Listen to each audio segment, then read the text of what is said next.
ভিডিওতে আপনারা যে ছেলেটিকে দেখতে পাচ্ছেন সেই ছেলেটি একজন প্রফেশনাল ছিনতাইকারী। গুলিস্তানের 0 পয়েন্ট থেকে এক ভদ্রলোকের মোবাইল ছিনতাই করে যখন পালাচ্ছিল উৎসুক জনতা তাকে ধরে ফেলে এবং ধরার পরপরই পুলিশ এখানে উপস্থিত হন এবং পুলিশ তাকে আটক করে এবং তার কাছে পাওয়া যায় একটি মোবাইল।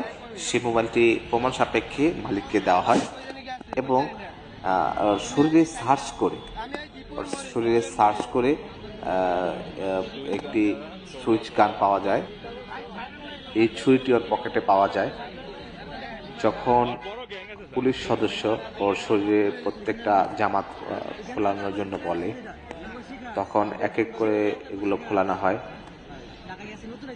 এবং ওর শরীরে বিভিন্ন জায়গায়, হাতে, গলায়, পেটে অনেক দাগ পাওয়া যায় এবং আপনারা দেখতেই পাচ্ছেন ওর কাছে